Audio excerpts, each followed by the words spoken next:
Some example of sequence, कुछ example यहाँ पर भी आप देख लीजिए, ठीक है। Pattern follow by the obtain the next term. अब देखिए यहाँ सीक्वेंस दिया गया है और ये किस पैटर्न को फॉलो कर रहा है, किस रूल को फॉलो कर रहा है, उसके अकॉर्डिंग यहाँ दिया गया है।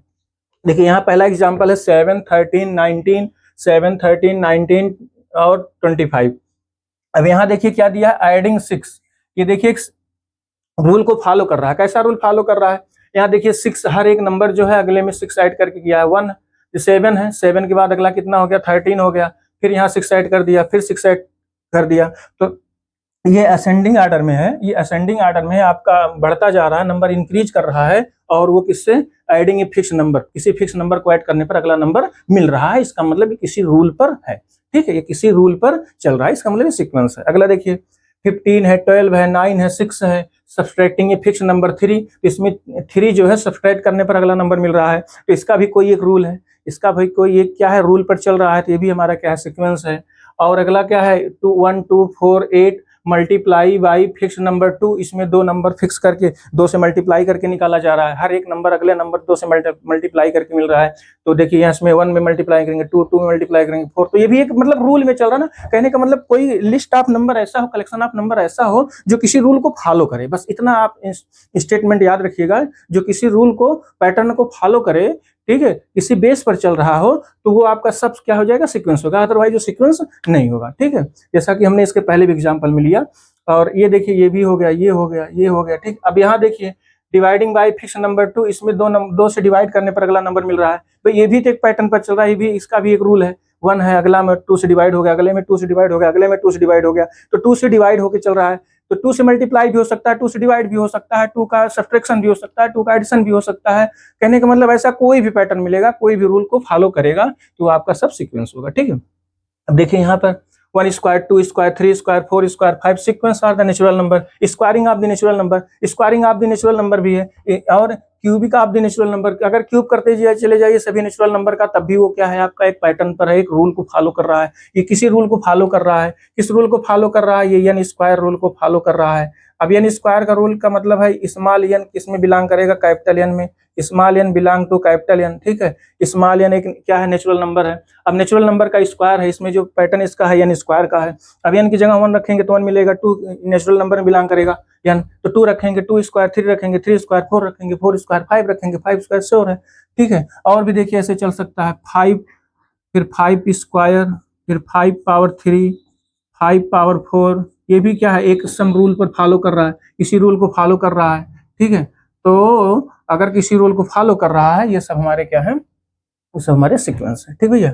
इतनी बात आपको क्लियर हो गई, ठीक है। तो ये है एग्जाम्पल ऑफ सीक्वेंस। चलिए नेक्स्ट देखते हैं, ध्यान में करा देंगे, ठीक है। अगला देखिए, अब देखिए जो सबसे इंपॉर्टेंट आपको चैप्टर में ही पढ़ना है कि अर्थमेटिक प्रोग्रेशन क्या है, अर्थमेटिक प्रोग्रेशन क्या है। जैसे अभी आपने जो सीक्वेंस देखा है, वो सभी सीक्वेंस में आपको क्या मिला है, उन सभी सीक्वेंस में आपको सबसे इंपॉर्टेंट बात ये सुनने को मिली है कि कहीं कहीं आपने देखा है किसी पैटर्न पर किसी फिक्स नंबर को ऐड करने पर अगला नंबर मिल रहा है, या किसी फिक्स नंबर को सब्सट्रैक्ट करने पर अगला नंबर मिल रहा है। तो यही 2 चीज आपको मिलेगा, या तो ऐड करने पर मिलेगा या तो सब्सट्रैक्ट करने का मिलेगा। कहने का मतलब जिसको हम बोलते हैं फिक्स नंबर या कांस्टेंट नंबर, ठीक है। एवरी नंबर जो है वो क्या हो, फिक्स नंबर से अगला नंबर ऐड करने पर मिले, ठीक है। इस कहने का मतलब दूसरे लैंग्वेज में आप ऐसे समझ सकते हैं, the difference between 2 consecutive number are always same. Difference between 2 consecutive number is always same, or equal, or constant, ठीक है। कोई सीक्वेंस दी गई है या कोई प्रोग्रेशन दिया गया है, यदि उसके किसी भी 2 नंबर का डिफरेंस निकालने पर, किसी भी 2 कॉन्सिक्यूटिव नंबर का डिफरेंस निकालना, कॉन्सिक्यूटिव हो, बट इसको ध्यान रखना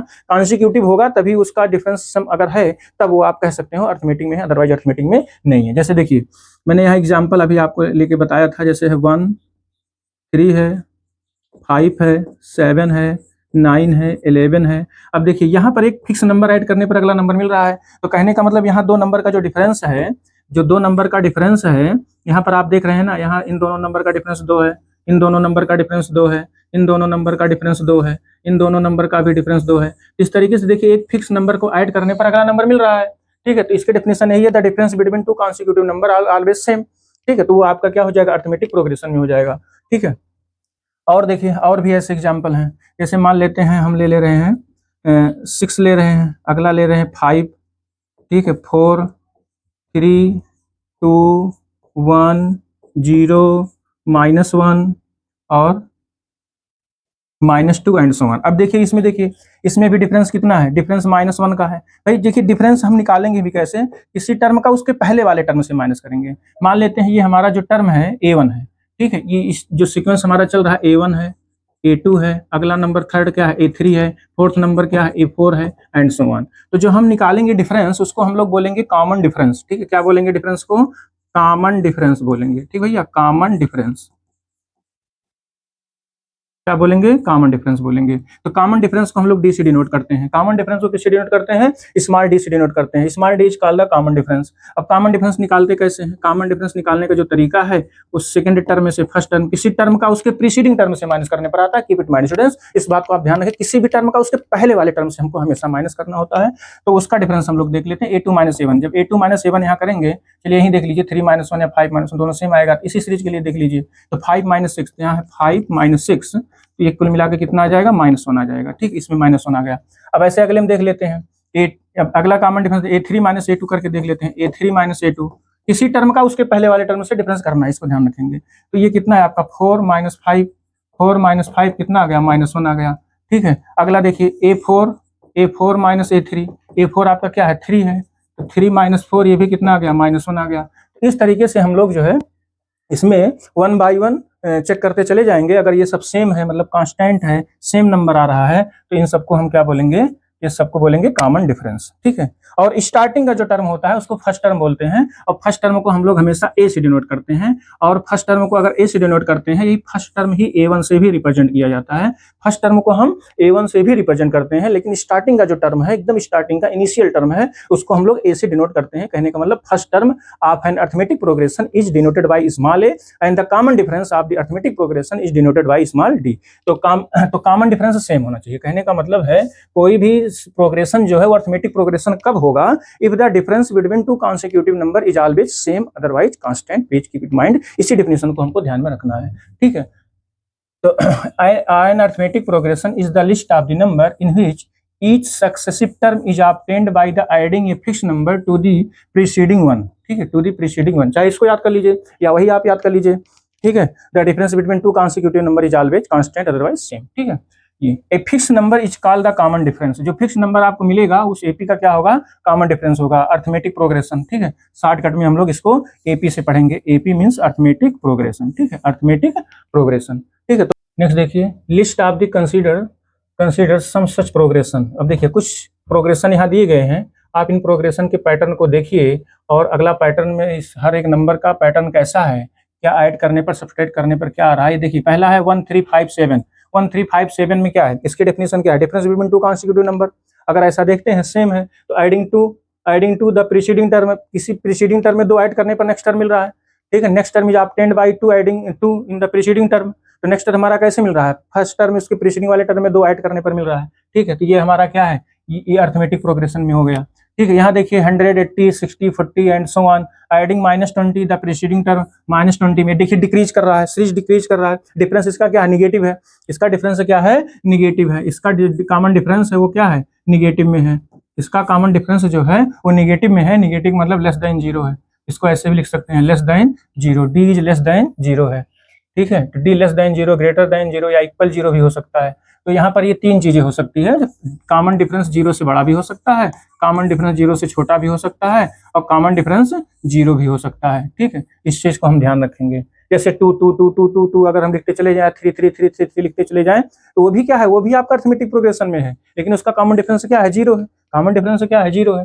अब यहाँ देखिए -6 -4 -2 एडिंग -2 इन द प्रोग्रेशन, ये है, ठीक है। अब ये 5 5 5 देखिए यहाँ मिल गया है, एडिंग 0, हाँ 0 ऐड करने पर किसी टर्म में अगला टर्म मिल रहा है इक्वल टू 5, ये भी कॉमन डिफरेंस मिलेगा। कॉमन डिफरेंस क्या है, 0 है।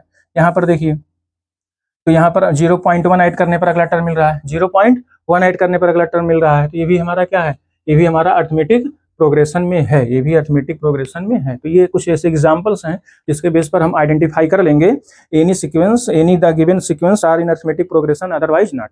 हम ये सबसे पहले आइडेंटिफाई यही करेंगे कि जो सीरीज या प्रोग्रेशन दिया गया है वो प्रोग्रेशन हमारा जो है वो अरिथमेटिक प्रोग्रेशन में है कि नहीं है, सबसे पहले हमको यही चेक करना होगा, ठीक है। नेक्स्ट देखते हैं, अब देखिए इसका जनरल टर्म, ठीक है, इसका जनरल टर्म सबसे इंपॉर्टेंट आपके चैप्टर में यही है, general term, how you can find the general term of the AP, ठीक है। तो चलिए यहाँ पर थोड़ा सा इसको हम लोग अलग से समझ लेते हैं जनरल टर्म के बारे में। ठीक है, देखिए जनरल टर्म कैसे चेक करते हैं। ठीक है, जैसे मान लेते हैं कोई सीरीज, कोई प्रोग्रेशन चल रहा है जिसका पहला टर्म A1 है, फिर क्या है A2 है, अगला क्या है A3 है, अगला A4 है, A5 है एंड सो ऑन, इस तरीके से चल रहा है। ठीक है, ये इस तरीके से एक सीक्वेंस है जिसको हमने लिखा है A1 A2 A3 A4 A5 and so on, last में कितना है AN है, यहाँ लास्ट में लिख दे रहे हैं AN। ठीक है, अब ध्यान से समझिएगा, इसका जनरल टर्म हम लोग निकालने चल रहे हैं, ड्राइव करने चल रहे हैं। अब यहाँ पर एक एग्जाम्पल हम ले रहे हैं, एक एग्जाम्पल ले रहे हैं, मान लेते हैं 1 है, 3 है, 5 है, 7 है, 9 है एंड सो ऑन, इस तरीके से। ठीक है, अब इसमें हम लोग चल रहे हैं, इसका फार्मूला ड्राइव करेंगे जनरल टर्म का। तो देखिए यहाँ पर जो हमारा फर्स्ट टर्म है ना भैया, जो फर्स्ट टर्म है A1 वो कितना है 1 है, और इसी को हम लोग किससे डिनोट करते हैं A से। तो अगर A से डिनोट करते हैं इसका मतलब है कि ये हमारा फर्स्ट टर्म A है और वो A क्या है A1 है, A1 ही क्या है A है, A1 ही तो A है क्योंकि वो A के इक्वल है। ठीक है, और इसका जरा कॉमन डिफरेंस देख लीजिए, इसमें जो हमने लिया है सीक्वेंस, इसका कॉमन डिफरेंस कितना है 3 - 1 2, इसका कॉमन डिफरेंस कितना है 2 है। ठीक है, देखिए 5 - 3 7 - 5 9 - 7 सबका क्या है 2 है, सेम है। इसका मतलब यहाँ हम इसको कॉमन डिफरेंस 2 ले ले रहे हैं, डिनोट कर दे रहे हैं। चलिए इसका सेकंड टर्म जरा देखिए आप लोग, इसका सेकंड टर्म क्या होगा AP का, AP का सेकंड टर्म यहाँ कितना है 3 है, AP का यहाँ सेकंड टर्म क्या है देखिए 3 है, ये इसके नीचे है 3 है, और ये A3 5 है, A4 7 है, A5 क्या है 9 है, A5 क्या है 9 है, ये 3 है। अब 3 को हम ऐसे लिख सकते हैं क्योंकि एक फिक्स नंबर ऐड किया गया है, एक फिक्स नंबर ऐड किया गया है, तो इसको हम लिख सकते हैं 1 + 2, क्या लिख सकते हैं 1 + 2 लिख सकते हैं। ठीक है, अब 1 + 2 को हम लिख सकते हैं, इसको, ये फर्स्ट टर्म A है तो इसको हम लिख सकते हैं A + D लिख सकते हैं क्योंकि D2 है भाई, इसके प्लेस पर तो हम A लिख सकते हैं, इसके प्लेस पर D लिख सकते हैं, तो कुल मिलाकर के क्या मिल गया A + D। तो सेकंड टर्म हमारा क्या मिला AP का A + D मिल गया, second term of an AP is A + D मिल गया। चलिए थर्ड टर्म को देख लेते हैं। ठीक है, थर्ड टर्म देख लेते हैं, हमारा थर्ड टर्म कितना है A3 है, A3 यहाँ पर कितना है 5 है। ठीक है 5 है, अब 5 को अगर हम ब्रेक करेंगे तो इसको ऐसे लिखेंगे 1 + 4 लिख दें, 1 + 4 लिख दें। अब 1 + 4 को लिख सकते हैं 1 + 2 × 2, ऐसे लिख सकते हैं इसको, बताइए लिख सकते हैं कि नहीं जी, बताएं भैया, बताएं लिख सकते हैं कि नहीं लिख सकते। अब इसको हम ऐसे लिख दें A + 2 × D लिख सकते हैं। D की वैल्यू क्या है 2 है, D की वैल्यू 2, मतलब एक पैटर्न पर हम इसको फार्मूला, जनरल फार्मूला ड्राइव कर रहे हैं ना, तो इस पैटर्न पर हम इसको लिखते चले जा सकते हैं। जैसे A हो गया, A + D हो गया, अब A तो फिक्स है हमारा 1 है, 1 तो ऑलरेडी A ही रहेगा, फर्स्ट टर्म में तो वही रहेगा A, यहाँ A लिख सकते हैं, यहाँ D लिख सकते हैं। देखिए यहाँ D 2 × D हो गया तो A + 2D हो गया, A + 2D हो गया, तो A + 2D कौन सा टर्म हो गया, थर्ड टर्म हो गया। बस इसी चीज को हमको ध्यान रखना है। चलिए फोर्थ टर्म देख लीजिए, इसका फोर्थ टर्म क्या हो सकता है A4, A4 हमने क्या लिया था ऊपर 7 लिया था, A7 है। अब A7 को हम लिख सकते हैं 1 + 6 लिख सकते हैं। अब 1 + 6 को लिख सकते हैं 1 + 3 × 2 लिख सकते हैं क्योंकि D हमारा सेम ही रहेगा, D का कॉमन डिफरेंस तो सेम रहता है ना, this is the definition of the AP, ये अरिथमेटिक प्रोग्रेशन की हमारी डेफिनेशन है ना, D ऑलवेज कांस्टेंट सेम। तो इसका मतलब इसको हम लिख सकते हैं A 1 के प्लेस पर A, और यहाँ लिख सकते हैं कितना 3D लिख सकते हैं, A + 3D। अगर A + 3D लिख सकते हैं तो इसका मतलब ये कौन सा टर्म हमारा हो गया, फोर्थ टर्म हो गया, this is the fourth term. चलिए एक टर्म और देख लेते हैं, फिफ्थ टर्म। फिफ्थ टर्म कितना होगा A5, A5 को जब हम देखेंगे A5 हमारा कितना है बताएंगे, A5 9, A5 अगर 9 है तो 1 प्लस यहाँ लिख सकते हैं कितना 8, और इसको लिख सकते हैं 1 + 4 × 2 लिख सकते हैं, 4 × 2। अब इसको लिख सकते हैं A + 4D लिख सकते हैं। ठीक है, बस इसी सेम पैटर्न पर बनाते चले गए जाएंगे। अब देखिए, अब यहाँ पर इसको आप थोड़ा सा एनालाइज करिए, थोड़ा सा ऑब्जर्व करिए, यहाँ पर आप थोड़ा ऑब्जर्व करिए। तो पहला टर्म A मिला, दूसरा टर्म A + D मिला, तीसरा मिला A + 2D, चौथा term A + 4D, A + 3D, और पांचवा टर्म A + 4D मिल गया। भाई आप देखो, जो टर्म निकालो उससे एक कम मिल रहा है। थर्ड निकाले हो तो A + 2D मिला है, फोर्थ निकाले हो A + 3D मिला है, फिफ्थ निकाले हो A + 4D मिला है। अच्छा आप बताओ, जब 6 निकालोगे क्या मिलेगा, A + 5D मिलेगा, एक उससे कम। जो टर्म निकालो उससे एक कम रहेगा। ठीक है, फार्मूला जो हमारा बन रहा है जनरल टर्म का उससे एक कम बन रहा है। ठीक है, 10वां टर्म निकालोगे तो क्या मिलेगा, A + 9D मिलेगा। 15th टर्म निकालोगे तो A + 14D मिलेगा। 20 टर्म निकालोगे तो कौन सा क्या मिलेगा, A + 19D मिलेगा। 25th टर्म निकालोगे A + 24D मिलेगा। कुल मिला के एक कम मिलेगा ना, एक कम मिलेगा, क्योंकि एक पैटर्न पर हमको यहाँ पर ऑब्जर्व करने पर यही मिल रहा है कि जो भी टर्म हम निकाल रहे हैं वहां पर D वाला एक कम मल्टीपल है ना, एक लेस में मल्टीपल है। तो इसका मतलब है, अब इसी तरीके से अगर हम और आगे बढ़ें, nth टर्म के लिए जब हम निकालेंगे, nth टर्म के लिए, ठीक है nth टर्म, अब nth टर्म के लिए निकालेंगे तो हमारा क्या मिलेगा, nth टर्म क्या मिलेगा, a प्लस n है तो एक कम मिलेगा। आप बताओ, अगर n है तो एक कम करोगे तो n माइनस वन होगा, श्योर है। इसका मतलब क्या मिलेगा, a plus n minus one into D. यही हमारा मेन फार्मूला है general term. This is are known as the general term of the AP. ये एपी का हमारा जनरल टर्म का फार्मूला है, कीप इट माइंड, इसको हमेशा याद रखेंगे। सभी क्वेश्चन इसी बेस पर किए जाएंगे, ठीक है। सभी क्वेश्चन जो है इसी फार्मूला का आगे यूज करते हुए हम लोग करेंगे जनरल टर्म का, ठीक है। This is the general term of the AP, तो हमको इसको याद रखना है, ठीक है। तो एपी का जनरल टर्म क्या होता है, N equal to A plus N minus one into D, ठीक है। 10th टर्म क्या होगा, ए प्लस 9d। 5th टर्म क्या होगा, ए प्लस 4d। 11th टर्म क्या होगा, ए प्लस 10d। बस कोई पूछेगा भैया 7th टर्म क्या होगा, ए प्लस 6d बोल दोगे सीधे। 100 टर्म क्या होगा, किसी एपी का 100 टर्म क्या, ए प्लस 99d होगा, ठीक। बस आपको सीधे ऐसे बोल देना। क्या मेरी बात समझ गए जी, बताइए भैया, क्या इतनी बात समझ गए, ठीक है। तो चलिए देखिए यहाँ पर यही चीज है जनरल टर्म के बारे में, यही है the generally the first term of an AP is denoted bye A. First term को हम ए से डिनोट करते हैं, and the common difference is denoted by small D. Common difference को हम डी से डिनोट करते हैं, ठीक है। एपी का पहला टर्म ए से और कॉमन डिफरेंस को डी से। Therefore the first term is a, second term A plus D, A plus 2d, A plus 3d and so on. तो क्या मिला, ए plus D, A plus 2d, A plus 3d, ठीक है। ये AP का एक हमें पैटर्न मिला है, इसको हम याद रखेंगे, ठीक है।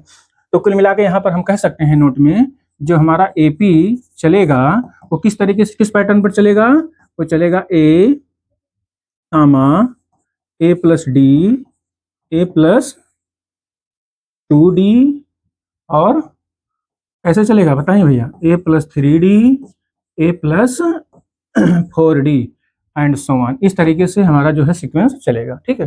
First term, second term, third term, fourth term, fifth term, इस तरीके से इसको हम लोग डिफाइन कर सकते हैं, ठीक है। अब यहाँ पर इसको हम थोड़ा सा याद रख लेंगे, इसको हम थोड़ा सा याद रखेंगे। फर्स्ट टर्म, ठीक है, तो फर्स्ट टर्म को क्या याद रखेंगे, ए, ठीक है। सेकंड टर्म को क्या याद रखेंगे बताइए, सेकंड टर्म को क्या याद रखेंगे, ए प्लस डी, ठीक है। थर्ड टर्म को क्या याद रखेंगे बताएं, थर्ड टर्म को याद रखेंगे ए प्लस 2d और फोर्थ टर्म को क्या याद रखेंगे बताएं भैया, फोर्थ टर्म को ए प्लस 3d, ठीक है। और लास्ट में जनरल टर्म को क्या क्या याद करेंगे बताएं, जनरल टर्म को लास्ट में एन को A plus N minus one into D. अब यहाँ पर देखिए इस बेस पर जो हमको क्वेश्चन करना है, यहाँ पर कंपोनेंट दिया गया है 4। इसमें आपके कितने कंपोनेंट दिए गए हैं, 4 कंपोनेंट दिया गया है। एक कंपोनेंट आपका जनरल टर्म ए एन है, जिसको हम डिनोट करते हैं ए एन से, ठीक है। और दूसरा कंपोनेंट फर्स्ट टर्म ए दिया है, कॉमन डिफरेंस डी दिया है और total number of term N. N is the total number of term, D is the common difference, A is the first term of an AP, N is the general term of an AP. और general term को हम L से भी denote करते हैं, L means last term, किसी AP का last term. Nth term के एन, एन का मतलब एनथ टर्म लास्ट टर्म होता है ना। देखिए यहाँ पर अभी हमने ड्राइव किया ना, इसका एनथ टर्म, ये देखिए ये एनथ टर्म है, लास्ट में जो हमने यहाँ निकाला है इसका मतलब क्या है, लास्ट टर्म है। एन एकदम लास्ट हमने निकाल लिया, एन जिसको हम एन से डिनोट करते हैं, एन मींस लास्ट टर्म। और लास्ट टर्म को हम लोग सिंपली एल से भी डिनोट करते हैं, एल से भी डिनोट करते हैं। तो L equal to A N, L equal to A suffix में रहेगा, एन, एन जो है सफिक्स में रहेगा, ठीक है। नीचे छोटा सा ऐसे लिख दीजिएगा। और इसको हम लोग कैपिटल ए एन से भी लिख सकते हैं, कैपिटल ए एन से भी लिखते हैं, ठीक है। या टी एन से भी लिखते हैं, कुछ लोग टी एन से भी लिखते हैं। Term, nth term, nth term, nth term मतलब last term, nth term last term क्या है, तो ठीक है उसको एल से भी डिनोट करते हैं। और ये किसके इक्वल होता है, A plus N minus one into D. तो ये सब नोटेशन है इसका, ठीक है। ये सब इसके क्या है, नोटेशंस हैं, इसको हम थोड़ा सा ध्यान रखेंगे। यस, बताएं क्या इतनी बात आप सब लोग समझ गए, क्या आप सबको इतनी बात समझ में आ गई जी, बताएं क्या आप सबको इतनी बात समझ में आ गई, यस बताएं। तो ये है पूरी एपी की इंट्रोडक्शन, कुछ कहानियां एपी की ऐसे है, आप इसको थोड़ा सा ध्यान रखेंगे, ठीक है, थोड़ा सा इसको ध्यान रखेंगे। तो यहाँ मैंने बताया 4 कंपोनेंट है, एग्जाम में कभी कभी 3 कंपोनेंट कोई दिया रहता है, अगला पूछेगा। पहले ए एन, ए और डी दिया रहेगा तो एन पूछ लेगा, एन डी और ए दिया रहेगा तो एन पूछ लेगा, और डी एन ए एन रहेगा तो ए पूछ लेगा, कभी कभी डी पूछा जा सकता है, ठीक है। ऐसे क्वेश्चन आपको एग्जाम में मिलेंगे, क्वेश्चन एक्सरसाइज बुक में भी मिलेंगे, ठीक है। 4 कंपोनेंट में 3 दिया रहेगा, अगला पूछ लेगा। अब इसमें इसके थ्रू हम लोग क्या निकाल सकते हैं, किसी सीक्वेंस का 5th टर्म निकाल सकते हैं, 7th टर्म निकाल सकते हैं, 8th टर्म निकाल सकते हैं, 10th टर्म निकाल सकते हैं। जैसे देखिए एक सीरीज हम लिख रहे हैं 2, 4, 6, 8, 10 एंड सो ऑन। अब इसका हम लोग निकालना चाहते हैं, इसका हम लोग 6th टर्म निकालना चाहते हैं, find 6th term, find 6th, ए 6th, इसका मतलब हमको 6 टर्म निकालना है। तो अगर 6 टर्म निकालना है तो पैटर्न से तो हम डायरेक्ट बता सकते हैं भाई, पैटर्न से तो डायरेक्ट बता सकते हैं, कोई दिक्कत नहीं, 2 2 का गैप यहाँ पे, लेकिन फार्मूला के बेस पर अगर हमको निकालना हुआ लिखेंगे an is equal to the a plus n minus 1 into D, ये हम फार्मूला लगा देंगे। अब n की जगह 6 निकालना है, 6 रखना है, तो यहाँ लिख देंगे a6 is equal to the a plus 5d। जी बताएं यस, इसके पहले मैंने बताया भाई 6 टाइम सीधे a प्लस 5d होता है, कोई दिक्कत नहीं, 6 टाइम सीधे a प्लस 5d लिखो, फार्मूला लिखने की कोई जरूरत नहीं है क्योंकि आप लोग याद कर लिए होंगे। ठीक है, a की वैल्यू कितनी है 2 है, 5 इंटू डी की वैल्यू क्या है 2 है, तो 5 2 जा 10 प्लस 2 कितना आ गया 12 आ गया, कितना आ गया 12 आ गया। अच्छा देखिए अगला टर्म क्या होगा, देखिए ये फर्स्ट है, ये सेकंड है, ये थर्ड है, ये फोर्थ है, फिफ्थ है, तो सिक्स्थ कितना होगा आप बताओ, ये 12 ही तो होगा ना, 12 ही होगा। देखिए वही आया, फार्मूला से भी वही आया, पैटर्न से भी वही। ठीक है, ये सब क्या अर्थमेटिक प्रोग्रेशन में है, हम किसी भी टर्म को जंप करके निकाल सकते हैं, 99th टर्म निकाल सकते हैं, 100 टर्म निकाल सकते हैं, 200 टर्म निकाल सकते हैं, इसीलिए जनरल टर्म का यूज हमें करना पड़ता है। ठीक है, किसी भी टर्म को निकाल सकते हो, कितने टर्म है ये भी हम निकाल सकते हैं, किसी सीक्वेंस में कितने टर्म है